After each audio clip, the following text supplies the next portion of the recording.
Assalamualaikum warahmatullahi wabarakatuh. Assalamualaikum.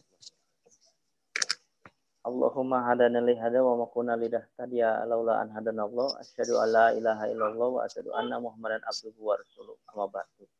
Puji syukur kehadirat Allah Subhanahu wa taala yang telah mempertemukan kita kembali di bulan suci Ramadan pada hari ini tanggal 24 April 2020 bertepatan dengan hari Jumat. Kita akan mengadakan karamel kajian Ramadan untuk milenial hanya di Bakul TV, channel YouTube yang akan diadakan setiap hari pada pukul 4 sore. Setiap hari pada pukul 4 sore. Jangan pernah ketinggalan, kawan. Dan hari ini kita sudah ditemani oleh Bapak Ustadz kita, Bapak Hafizuddin, yang kita ketahui Bapak Hafizuddin, Bapak Ustadz Hafizuddin ini sebagai kepala sekolah Madrasah MI Al-Ikhlas yang saya juga dulu pernah menjadi salah satu pengajar di sana. Gimana kabarnya Pak Ustadz Hafiz?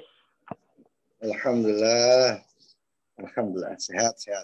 Semangat terus. Oke, topik kita kali ini itu tentang persiapan Ramadan di tengah pandemi. Ustadz, gimana? Bisa kita mulai, Ustadz? Boleh. Oke, saya sebelumnya sapa teman-teman yang sudah nonton di YouTube, nih, Ustadz. Oke. Semoga puasanya lancar-lancar saja. Ya, terima kasih. Tepat, silakan. Semoga kita semua dalam keadaan sehat semua. Assalamualaikum warahmatullahi wabarakatuh. Waalaikumsalam warahmatullahi wabarakatuh. Alhamdulillah, syukurillah, salatu wassalamu ala rasulillah wa ala alihi wa mawala la hawla wa la quwata illa billah amma ba'd. Bersyukur kita hadirkan kepada Allah Subhanahu wa taala mana sore ini 1 Ramadan 1441 Hijriah kita masih diberikan kenikmatan yang terpenting adalah nikmat berpuasa di tengah Ramadan yang berkecamuk dengan COVID-19 ini. Semoga kita diberikan keselamatan, diberikan kesehatan, dan juga ditambahkan kesabaran kita di Ramadan tahun ini. Dan juga kita semoga terhindar dari virus dan penyakit yang menular dan berbahaya lainnya. Salawat serta salam kita aturkan pada baginda Nabi Muhammad Sallallahu Alaihi Wasallam yang mana kita tahu beliau menjadi suri tauladan untuk kita semua, bukan saja seorang sahabat, bukan saja seorang suami ataupun ayah dari anak-anaknya, tetapi Nabi Muhammad adalah panutan untuk seluruh umat manusia di muka bumi. Dan semoga kita mendapatkan syafaat beliau di yaumil akhir nanti. Alhamdulillah, semoga kita semua sekali lagi diberikan kekuatan oleh Allah Subhanahu wa taala dalam menghadapi musibah dalam menjalani Ramadan di tengah musibah COVID-19 ini. Saya diberikan amanah pada kawan-kawan untuk mengisi hari pertama di bulan Ramadan ini dengan materi tentang persiapan Ramadan di tengah wabah COVID ini. Bismillah, semoga kita dapat menjalankan ibadah Ramadan tahun ini dengan lancar, dan aman, dan tanpa terkendala suatu apapun. Para jemaah, para penonton, dan juga para pendengar yang saya hormati dan semoga dimuliakan oleh Allah Subhanahu wa taala. Memang tahun ini adalah tahun yang sangat berbeda dibanding tahun-tahun sebelumnya, di mana tahun ini dan mungkin dari awal hari pertama sekarang sampai 30 hari ke depan memang sangat berbeda dari tahun-tahun sebelumnya, di mana sebelum-sebelumnya 30 hari ke depan, setiap puasa kita selalu meramaikan ataupun melihat orang-orang pada berbondong-bondong ke musola, ke masjid, sholat berjamaah, buka puasa bersama, sahur bersama, atau bahkan anak-anak milenial mengatakan sahur on the road. Nah, kemudian berburu takjil, muskil yang ada, dan sekarang mungkin akan berbeda 30 hari ke depan. Karena memang kita semua diminta membatasi jarak antara satu sama lain. Bahasa kerennya itu physical distancing. Jaga jarak, stay at home, tetap di rumah, nggak mudik, dan lain sebagainya karena untuk mencegah penyebaran virus COVID-19. Namun begitu tak berarti kita memulai Ramadan hari ini atau tahun ini dengan ala kadarnya. Tetap kita harus mempersiapkan Ramadan 1441 Hijriah ini dengan baik dan penuh hikmat. Yang pertama, untuk mempersiapkan Ramadan, karena Ramadan ini adalah tamu agung yang memang kedatangannya selalu dinantikan oleh umat muslim seluruh dunia, ya, tanpa mengharap untuk ditinggalkan oleh Ramadan. Mungkin kalau bulan-bulan yang lain kita selalu mengharap ditinggalkan untuk cepat berlalu, tapi untuk setiap bulan Ramadan, setiap tahun di bulan Ramadan itu umat muslim itu hampir mengharap untuk tidak ditinggalkan oleh Ramadan. Itulah mengapa ada banyak hal yang harus kita persiapkan dalam menyambut kedatangan tamu agung mulia, yaitu bulan Ramadan. Jadi layaknya sebuah persiapan seremonial akbar yang menyambut tamu kehormatan, maka berbagai persiapan ini harus kita lakukan. Ada beberapa persiapan yang banyak sekali sebetulnya yang harus kita persiapkan. Namun yang pertama dalam mempersiapkan bulan suci Ramadan ini adalah bagaimana mempersiapkan iman kita. Karena iman ini bisa memperkuat dan mempertajam iman kita, karena modal utama dalam melandasi semua pelaksanaan ibadah di bulan Ramadan selama 30 hari ke depan adalah iman yang kuat, yang mampu membuat penyambutan hingga pelaksanaan Ramadan akan mendapatkan landasan dan suntikan spirit yang luar biasa. Karena Allah dalam Al-Baqarahnya, surat Al-Baqarah itu ya ayyuhallazina amanu, bukannya ya ayuhan nas. Jadi yang dipanggil adalah hai orang-orang yang beriman. Bukan ya ayuhan nas, bukan hai orang-orang. Tetapi Allah memanggil ya ayyuhallazina amanu, hai orang-orang yang beriman. Nah, untuk itulah kita persiapkan iman. Ya. Jadi untuk 30 hari ke depan harus kita persiapkan iman dengan sebaik-baiknya. Iman pula lah yang diseru oleh Allah pada umat yang akan menjalankan ibadah Ramadan. Seperti tadi yang saya bilang dalam surat Al-Baqarah. Yang kedua, bagaimana meningkatkan pemahaman tentang amaliyah di bulan Ramadan. Ini persiapan kita di bulan Ramadan. Nah, ini kebetulan ada 29 hari ke depan kita dapat mempersiapkan nanti di Ramadan tahun ini. Jadi meningkatkan pemahaman tentang amalan di bulan Ramadan ini perlu kita tingkatkan.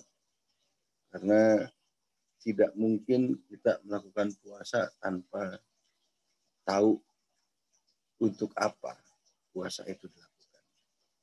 Jadi mengenai amalan Ramadan ini dilaksanakan dengan memahami dan menguasai petunjuk-petunjuk yang ada di Al-Quran dan Sunnah, serta pedoman amalan Ramadan baik dari segi lahiriah dan batiniah. Yang ketiga, persiapan kita adalah bertobat kepada Allah dan islah kepada sesama manusia. Artinya, sebelum kita melakukan puasa di bulan Ramadan, ini segera bertobat atas kesalahan-kesalahan kita, atas apa yang kita lakukan, baik itu disengaja ataupun tidak, kita bersihkan untuk mendekatkan diri kepada Allah dengan cara bertobat dan islah kepada sesama manusia. Artinya kita memohon maaf kepada teman-teman, saudara, sanak, kawan, kerabat, dan lain sebagainya. Karena ini adalah bulan yang mulia di mana kita harus menghadapinya dengan kesucian jiwa yang benar-benar tidak ada kotoran ataupun dosa. Yang keempat adalah persiapan manajemen amal. Nah, ini memelihara bibit amal soleh yang akan kita siram, kemudian dirawat dan dibesarkan di bulan Ramadan. Misalnya memperbanyak saum di bulan Sa'ban. Jadi memang sebelum kita persiapan di bulan Ramadan, Nabi pun sering puasa-puasa di bulan Sa'ban, dan lain-lain, puasa Senin Kamis, dan puasa sunnah lainnya. Ini memiliki harapan dan target amal saleh yang akan dilatih ini bisa kita tingkatkan di bulan Ramadan. Kemudian minimal khatam Quran. Berazam untuk mengikuti pengajian rutin, meningkatkan sedekah kita, amal, kemudian memperluas silaturahim dan lain sebagainya. Nah, ini persiapan manajemen amal kita. Jadi yang kelima adalah persiapan doa. Jadi di bulan penuh hikmah ini, bulan penuh maghfirah ini, bulan penuh rahmat ini. Nah, jadi kalau teman-teman milenial ini pengen sesuatu, siapkan doa yang terbaik. Siapkan doa yang terbaik sekarang. Waktunya yang mau menikah, doakan. Persiapkan doa. Yang ingin rezeki yang halal, persiapkan doanya. Yang ingin sukses ke depannya, persiapkan doanya. Ya. Nah, itu juga harus dibarengi dengan ikhtiar, usaha, dan tapi yang jelas persiapkan doa yang terbaik untuk 30 hari ke depan. Pun nggak masalah diulang-ulang terus doanya. Jadi jangan mungkin setiap hari sampai selama bulan Ramadan itu beda-beda. Mungkin kebanyakan misalkan pengennya 2 atau 3, silakan nggak masalah. Jadi yang terpenting dipersiapkan doanya yang terbaik untuk kita, untuk teman-teman, keinginannya apa, disiapkan. Nah, yang keenam adalah mempersiapkan rezeki yang halal dan baik. Jadi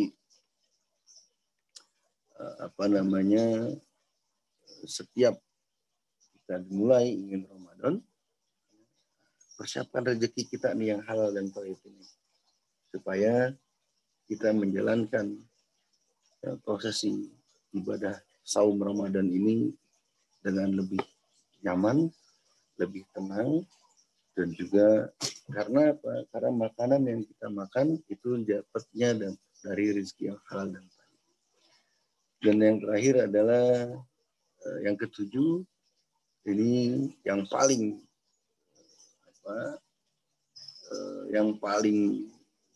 depan, ya, atau yang paling utama ini selain daripada iman adalah doa dan niat. Jadi agar ibadah Ramadan kita penuh makna, doa dan niat adalah 2 langkah pertama yang utama yang perlu kita lakukan. Karena Nabi Muhammad Rasulullah SAW menyatakan bahwa kedua hal yaitu doa dan niat tersebut hanya akan bermakna ketika seseorang berusaha dekat dengan Tuhan. Sebabnya penting bagi setiap kita untuk meneguhkan niat pada Ramadan tahun ini. Jadi pentingnya doa, apalagi selama Ramadan di tengah pandemi ini, ya, ini sangat penting. Dan semoga saya doakan, kita juga mendoakan para teman-teman, saudara-saudara muslim semua, di tengah pandemi COVID ini Allah memberikan kelancaran, kenyamanan dalam melaksanakan ibadah puasa tahun ini dalam sebulan penuh. Nah, jadi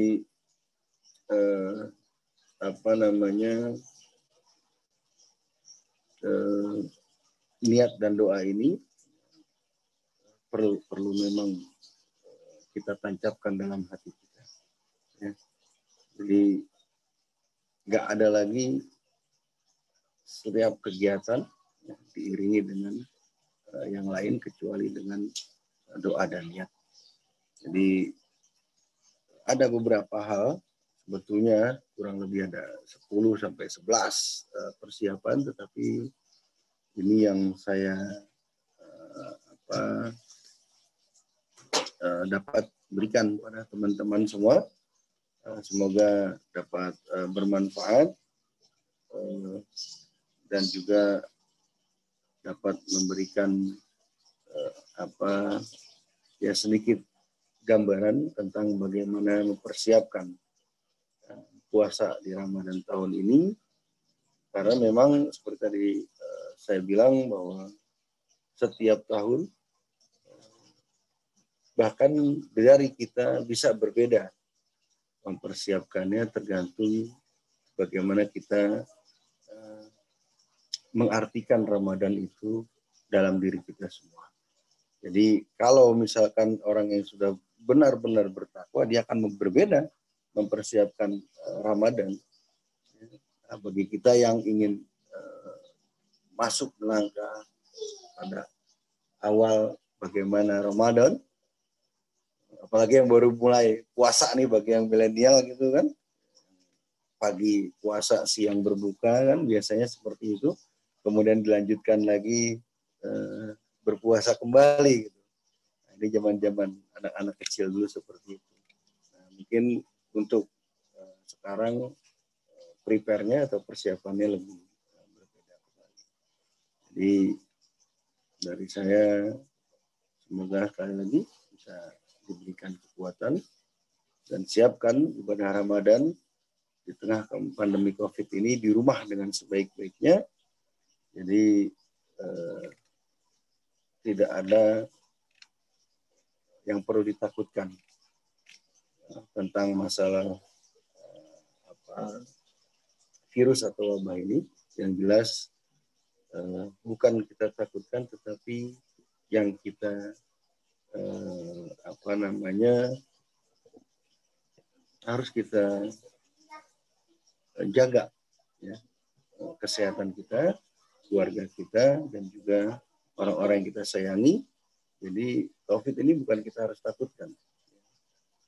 Kita hanya takut pada Allah, tapi ini saya bilang bahwa untuk menyetop penyebaran, kita coba mulai dalam diri kita untuk beribadah di rumah selama pandemi corona. Semoga Allah angkat virus ini sampai ke akar-akarnya.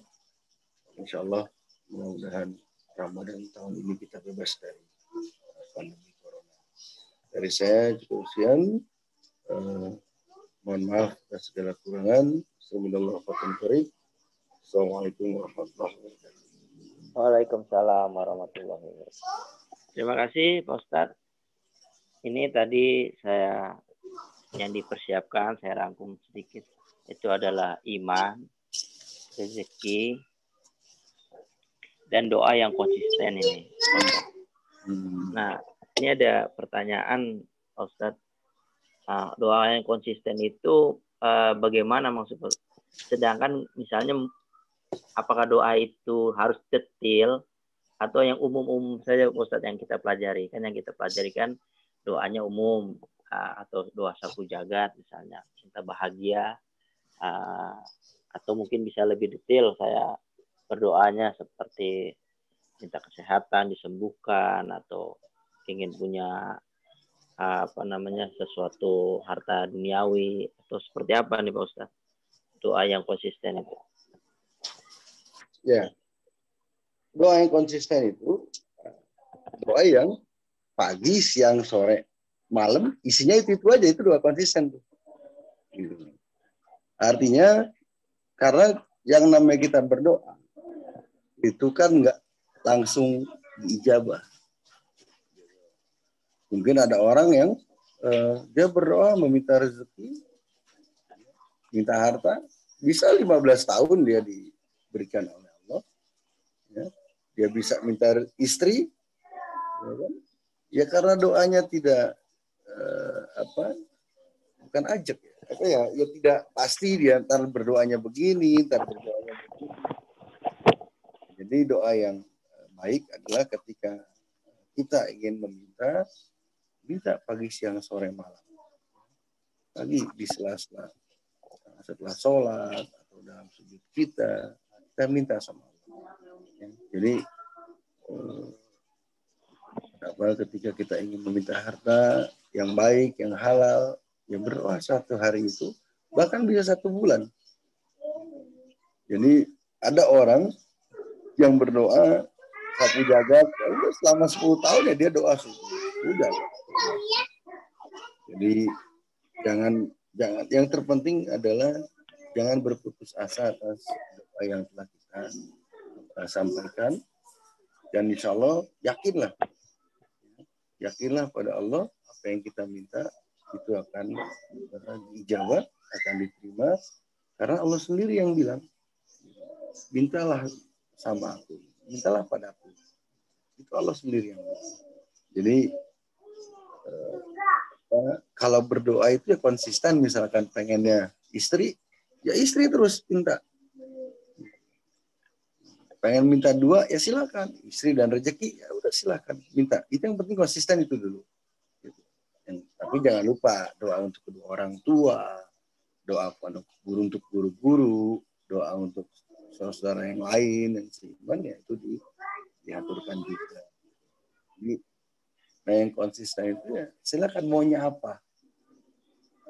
Kan tahun ini pengen menikah, ya konsisten dengan posisi doa carikan jodoh. Dan jodoh itu bukan hanya sekedar mencari, mintanya. Maksud saya bukan minta gitu, tetapi mencari melalui teman, melalui yang lain dan lain sebagainya. Ini yang harus kita pahami, bahwa jodoh nggak datang begitu aja nih. Jadi kalau duduk datang jodoh, enggak juga. Dia harus dicari juga. Artinya dicarinya itu ya dengan mungkin punya kenalan dan lain sebagainya. Artinya memang doa yang baik itu ya jangan terlalu banyak mintanya, tetapi konsisten kita minta kepada Allah. Itu doa yang terbaik. Jadi kalau mau sapu jagat silakan aja. Doa, karena itu ya setiap doa itu insya Allah dijabah oleh Allah. Karena memang Allah yang nyuruh, bukan kita yang ini. Allah itu ketika kita mendekat, dia akan lebih dekat kepada kita. Tapi kita menjauh, ya Allah akan menjauh. Jadi, itu jawabannya. Kalau doa ya, kalau memang harus konsisten ya konsisten.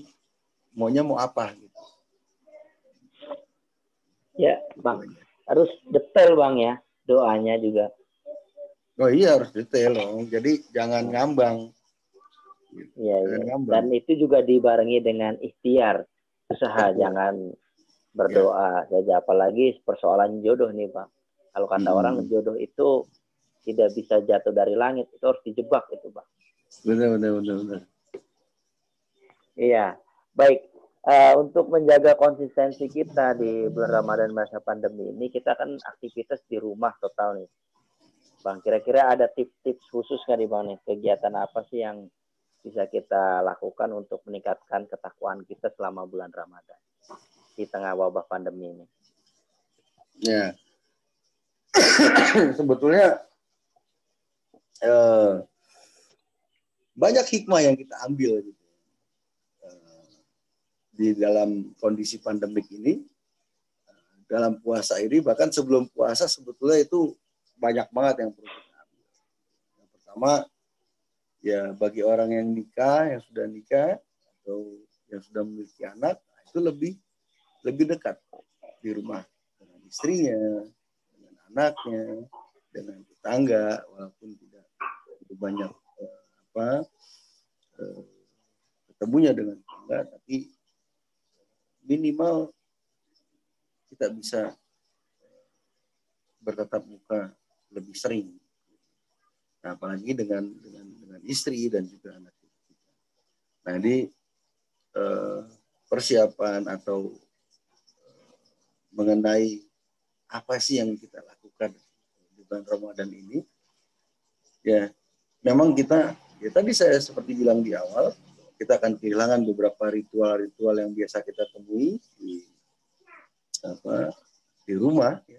Artinya ketika salat tarawih susah di masjid, tidak bisa di musola, juga buka puasa juga bersama. Nah, ini sebetulnya hikmah yang sangat besar gitu, hikmah yang sangat besar di mana kita bisa sholat berjamaah dengan istri, berjamaah dengan anak, ya kan? Kemudian buka puasa sahur juga dengan istri dan anak. Nah, jadi ini hikmah yang lebih besar sebetulnya. Artinya kita tidak pernah, misalkan kalau setiap tahun bagi orang yang sibuk, gitu kan, selama 30 tahun paling beberapa yang buka puasanya di rumah. Kebanyakan buka puasanya di luar rumah. Gitu kan. Sudah terjadwal, Bang, ya. Nah, Minggu artinya pertama nggak dengan terjadwal. SD, kedua SMP, SMA, kuliah, Nah itu sama dia. kantor. Nah, bisa juga ini musibah yang banyak juga istri mendoakan gitu kan. Artinya setiap tahun nggak pernah buka puasanya ada aja alasannya di rumah. Walaupun itu alasan yang bukan dibuat-buat. Ya tadi seperti disebutkan, ini buka puasa SD tanggal sekian, SMP tanggal sekian, SMA tanggal sekian, oh alumni kuliah tanggal sekian, ya kan? Kemudian oh teman kantor, bentar belum ke istri, oh gini, oh segala macam. Nah ini hikmah yang kita hikmah yang kita ambil bahwa salah satu contohnya aja ya, nah itu adalah bisa buka puasa bareng di rumah dengan istri, dengan anak, dan juga bisa sholat berjamaah di rumah. Nah ini yang itu hikmah salah satu baru satu hikmah yang bisa kita ambil. Belum hikmah-hikmah yang lain yang dapat mengundang keuntungan untuk kita. Ya. Jadi dan itu mohon maaf kita sholat di rumah berjamaah dengan istri dengan anak atau yang ngekos kontrak bisa dia belum nikah kemudian dia biasa sholat di masjid sholat kemudian tiba-tiba sholat di rumah itu nggak masalah dan itu memang menjadi pilihan untuk kita. Ini Pak Ustadz ada pertanyaan Ya. dari Siap. Fitri nih Pak Ustadz. Kalau bingung dalam dua pilihan gimana? Misal harus bercerai atau bertahan. Bila berbicara perceraian, ini memang suatu hal yang amat dibenci oleh Allah. Namun diperbolehkan. Nah, ini bagaimana Ustaz kalau perceraian itu dilakukan di bulan Ramadan? Ini apakah tidak bisa ditahan? Gitu. Jadi apabila maksudnya seperti ini, ditahan bukan berarti antarlah setelah Ramadan kita bercerai gitu. Bukan, tidak. Artinya justru dalam bulan Ramadan ini, mohon maaf, suara saya kedengaran Pak Agung? Kedengeran Pak, kedengeran Pak. Oke. Jadi di saat inilah, di saat bulan Ramadan ini kita minta sama Allah. Ya Allah, jika memang hubungan kami bisa kembali baik, jika memang Engkau izinkan kami kembali seperti semula, itu tetapkanlah, mantapkanlah hati kami. Ya, mantapkanlah, minta dimantapkan hati pasangan kita, hati kita. Nah, untuk persatukan kembali, bukan saja di bulan Ramadan ini, tetapi setelah bulan Ramadan. Gitu. Jadi saya tidak berpikir untuk boleh nggak bercerai di bulan Ramadan. Ya artinya kalau, ya itu tadi saya bilang di awal bahwa perceraian itu yang sangat dibenci, tapi dibolehkan. Gitu. Nah, saya ingin berbicara bahwa di bulan Ramadan ini, apapun itu, insya Allah akan diijabah.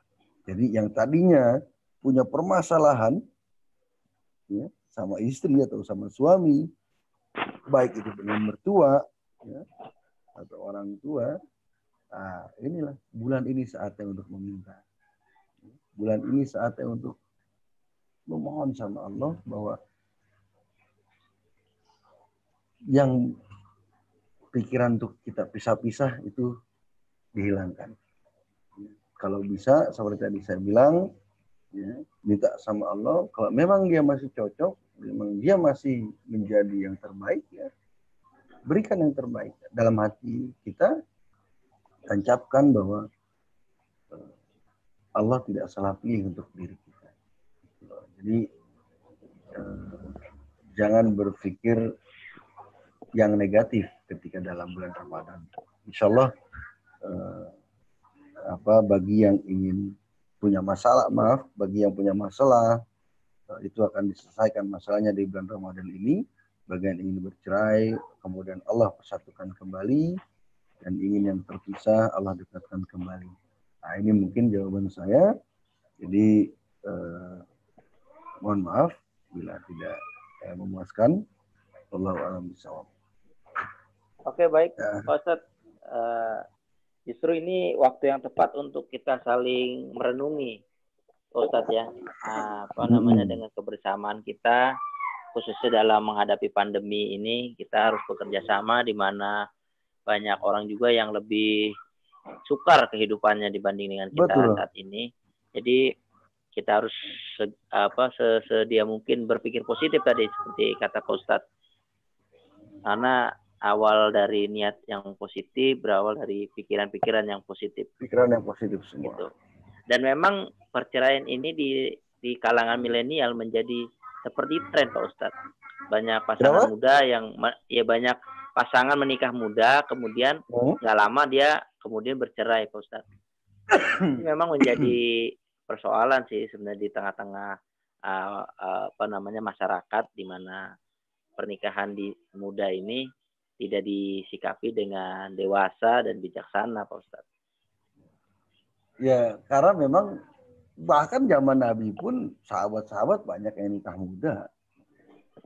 Ya termasuk Siti Aisyah ya, ketika dinikahkan Nabi itu kan usia muda.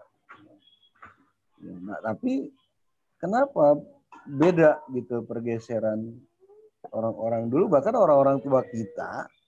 Ya, orang-orang tua kita itu dulu bahkan ada SD yang menikah, SMP sudah menikah, gitu kan. SMA bahkan banyak yang nggak sekolah karena sudah menikah di tingkat SD dan SMP. Kenapa mereka bisa langgeng, gitu kan, bisa lama, bahkan sampai mempunyai anak cucu. Nah ini dikarenakan anak-anak sekarang ini, anak-anak milenial sekarang ini, yang harus diluruskan adalah tentang bagaimana niat menikah itu. bagaimana dia meluruskan niat menikah, karena ketika orang menikah itu tidak hanya menikahkan pasangannya, tetapi dia juga menikahkan keluarga yang laki ke keluarga perempuan juga ke keluarga yang laki. Artinya kalau kita berbicara adalah mertua, antara saling mertua itu adalah orang tua kita juga. Jadi ketika sudah menikah ya jangan katakan orang tua atau mertua itu bukan orang tua. Gitu. Nah, justru ketika kita menikah semuanya itu adalah orang tua kita. Nah, ini yang tadi yang pertama adalah saya bilang niat yang perlu diluruskan. Karena memang sudah beda pergeserannya ini. Orang-orang dulu dengan orang-orang sekarang itu, ya, anak-anak milenial sekarang dia menikah maunya seperti apa? Bukan maunya, tetapi karena apa dia menikah? Gitu loh. Apakah karena takut kehilangan pasangannya kalau nggak diburu-buruin menikah? Atau karena ya mohon maaf dalam tanda kutip nafsu yang mendahului itu gitu kan. Ini yang perlu diluruskan, dan insya Allah nanti pada pertemuan berikutnya kita juga akan bahas tentang pernikahan kalau nggak salah. Iya, betul. Kita akan bahas semakin dalam. Oke, kita lanjut ke pertanyaan berikutnya Pak Ustadz. Dari Ahmad Soleh TV, Pak Ustadz. Izin bertanya Ustadz, bagaimana kadar atau proporsi doa dan usaha dalam mencapai suatu tujuan? Syukron Ustadz.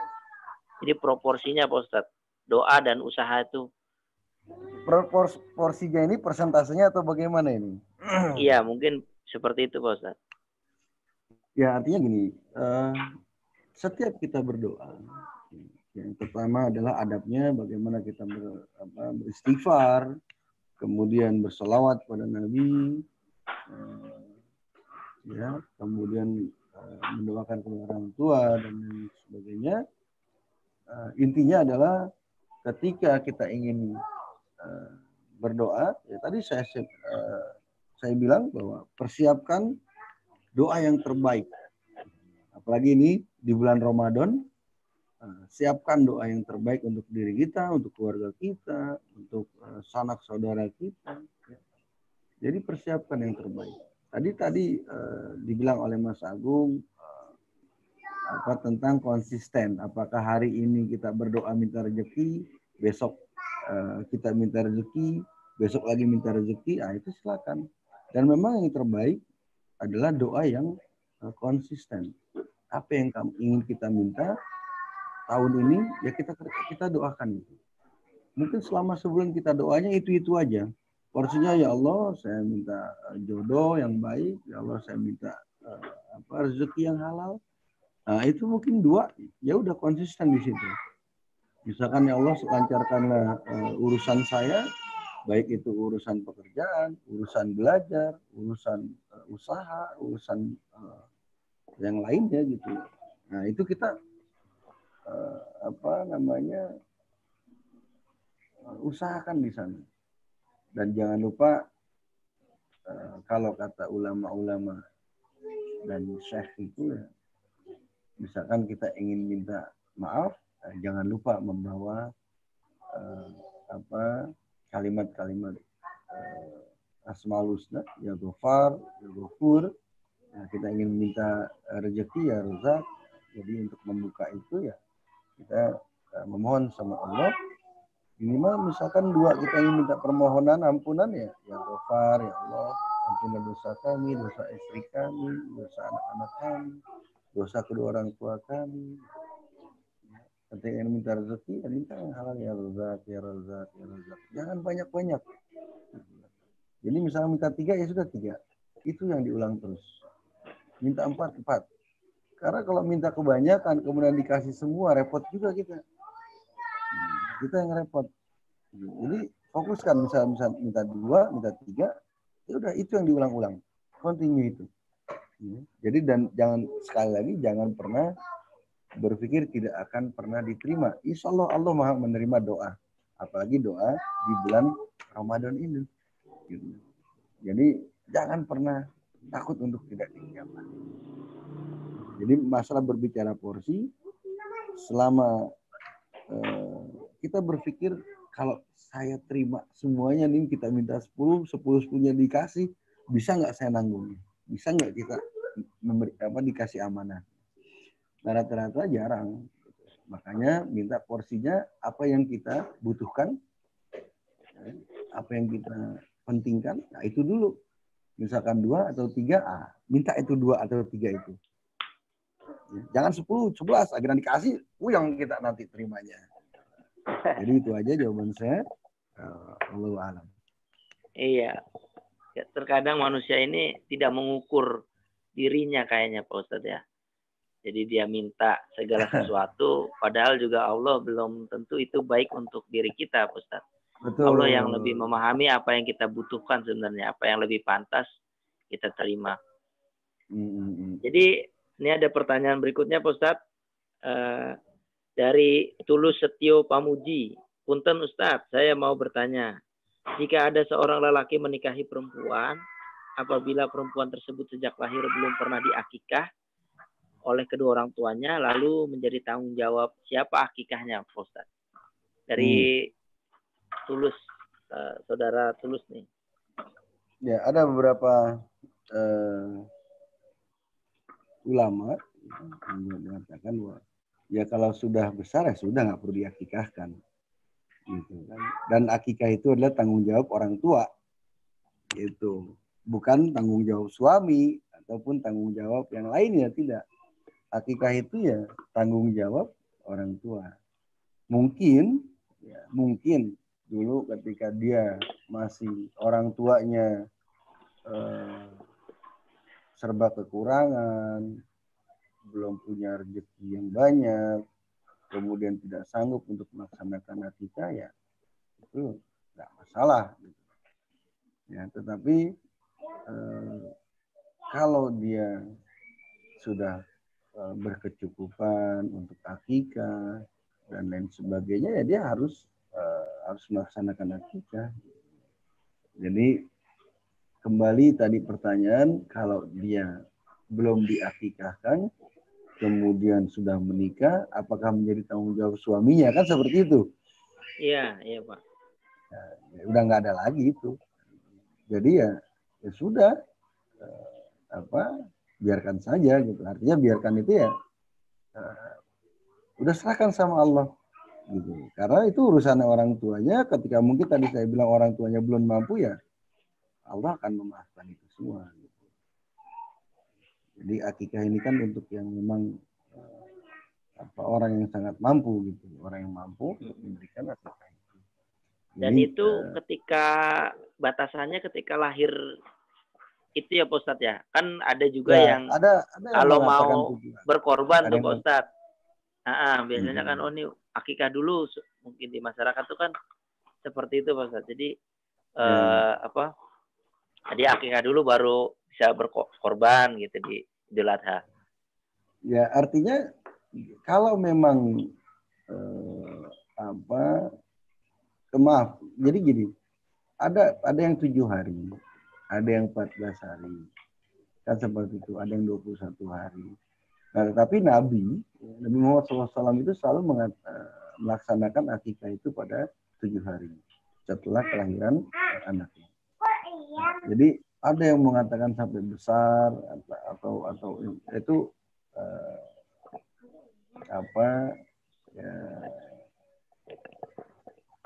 udah nggak menjadi masalah gitu loh. Bahkan ketika di bulan akikah tapi sudah melaksanakan Idul Kurban gitu kan, atau dikatakan ini belum bisa berkurban karena belum akikah gitu kan. Nah, itu kan ada bahasa seperti itu tuh. Nah, nggak masalah gitu. Karena jadi bukan syarat khusus bukan ya Ustadz ya? Nggak, bukan. Jadi ya silakan aja kalau emang dia sudah, dan juga jangan mengakikahkan diri sendiri gitu loh. Saya akikahkan diri sendiri untuk motong kambing, kemudian untuk akikah. Nah, itu. Jadi kita begitu udah kerja, udah punya duit, wah dulu belum diakikah nih. Saya mau niat akikah buat diri saya gitu. Ya nggak usah, mendingan langsung ya lebih baik korban ya. Kurban gitu. Nah, kalau kurban kan juga kalau misalkan satu kambing ini untuk bapaknya dulu, tahun depan ibunya, tahun depan anaknya, pas kira tahun depan anaknya nggak punya duit gitu. Nah ini yang terkadang menjadi masalah gitu. Padahal ketika punya satu kambing, dia sanggup untuk beli satu kambing, ya sudah buat semua, buat keluarganya gitu. Keluarga. Jadi berkurban sekeluarga, itu nggak masalah. Jadi berbeda ya kurban dan akikah ini. Gitu. Jadi kalau akikah ya jangan mengorbankan untuk dirinya sendiri gitu. Tapi kalau kurban kan memang ketika kita sudah mempunyai kelebihan, itu yang harus kita sampaikan, kita berikan kepada saudara-saudara kita yang lain gitu loh. Karena berbeda porsi dari ibadahnya itu. Nah, itu mungkin dari saya jawabannya. Oke. Terima kasih Ustadz, itu ya mungkin dari agak melebar sedikit ke Idul Kurban karena ini pertanyaannya akikah mungkin kan memang terkait dengan itu dan ini menjadi pertanyaan yang mewakili masyarakat juga Pak Ustadz. Gitu. Oke, sepertinya sudah tidak ada lagi pertanyaan. Nih kita akan tutup dengan closing, mungkin ada pesan dari Pak Ustadz untuk teman-teman milenial dan teman-teman penonton Bakul TV ini terkait dengan kajian kita, dan kita akan lanjut ke kajian berikutnya yang benar-benar mengkerucut ke arah rumah tangga ini, tentang keluarga nih dari Ustadz Hamid ini khusus. Nah, silakan Pak Ustadz. Ya, mungkin tutup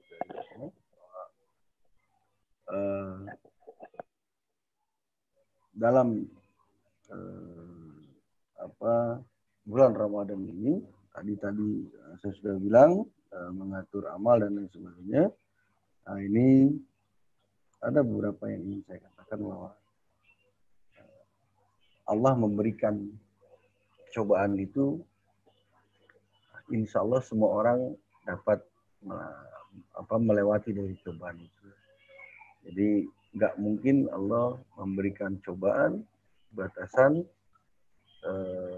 berat ya apabila kita tidak sanggup memikul atau melewati. Nah itu yang pertama. Jadi banyak hal-hal innamal usri yusra fa innamal usri yusra. Ya, setiap kesulitan pasti ada jalan keluar. Apalagi dalam pandemi ini, insya Allah wa iza maritu fahuwa yasfin, dan apabila aku sakit Allah yang menyembuhkan. Jadi apapun itu ya, baik penyakit berbahaya atau penyakit yang tidak berbahaya, apalagi virus ini, ya insya Allah kita kembalikan kepada Allah. Ya, jadi kalau kita sudah kembalikan kepada Allah, insya Allah pergerakan kita, pikiran kita, perilaku kita itu semuanya kita sandarkan untuk Allah. Jadi semoga di tahun ini banyak yang bisa kita ambil hikmahnya untuk berpuasa Ramadan tahun ini. Jadi banyak sekali hikmah yang bisa kita ambil. Jadi kalau jangan pernah berpikir negatif aja. Jadi selama Ramadan ini coba kita, kalau ada yang negatif kita pikirkan dulu. Ambil positifnya, itu insya Allah banyak sekali positifnya, dan mudah-mudahan Allah memberikan yang terbaik untuk kita semua. Amin. Dan kita umat-umat atau manusia-manusia yang soleh dan soleha, seperti dalam Al-Quran, la'allakum tattaqun. Jadi setelah kita selesai berpuasa, kita dijadikan manusia-manusia yang terus-terusan bertakwa, tidak hanya bertakwanya pada Ramadan ini, tidak, tetapi terus-terusan bertakwa. Nah, mungkin dari saya cukup sekian. Ada lagi yang mau diinginkan? Oke, sudah cukup Ustaz. Terima kasih atas waktunya Ustaz bergabung bersama Terima kita. Nanti kasih. kita ketemu lagi. Mohon maaf ya, Mas Agung, atas segala kekurangannya. Mohon maaf pada pemirsa semua. Jadi keterbatasan waktu dan juga keterbatasan segala macamnya. Tapi mudah-mudahan itu tidak mengurangi pertemuan kita ini ya. Iya, Ustaz. Nanti kita ketemu lagi Jumat depan dengan Ustaz Hafiz. Oke, terima kasih. Assalamualaikum. Ya. Waalaikumsalam. Baik pemirsa, itu tadi kajian kita bersama Ustaz Hafiz. Dan yang kita pahami, kita harus berhusnuzon terus kepada Allah Subhanahu wa taala, bahwasanya di masa pandemi ini kita harus bisa bijaksana dalam melakukan berbagai tindakan dan ibadah, khususnya kita lakukan di rumah, tetap stay at home, ikuti saran-saran dari pemerintah dan ulama, bahwasanya kita harus tetap berada di rumah dan melakukan ibadah serta saling membantu khususnya. Dan dalam program saling membantu ini kita dalam misi kemanusiaan part ketiga membuka donasi. Sini ada rekening donasi. Anda bisa langsung menyalurkan donasi Anda ke rekening misi kemanusiaan BNI 0433836522 dengan atas nama Tito Erian, dan bisa dikonfirmasi ke nomor 085799998096 ya, dan ini akan disalurkan dengan tim misi kemanusiaan di bulan suci Ramadan dalam bentuk mungkin sembako dan logistik juga lain-lainnya. Kemudian ini kegiatan kita tiap hari setiap jam 4 sore. Jangan lupa nonton di channel YouTube Pak Kul TV. Semoga kita mendapat hikmah dan berkah Ramadan.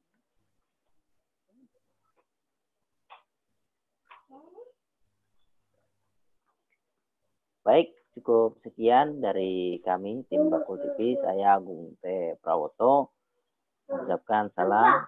Semoga sehat selalu, stay safe, stay at home, dan kita dapat mencapai kemenangan yang sesungguhnya. Billahi fisabilillah, astagfirullah. Assalamualaikum warahmatullahi wabarakatuh.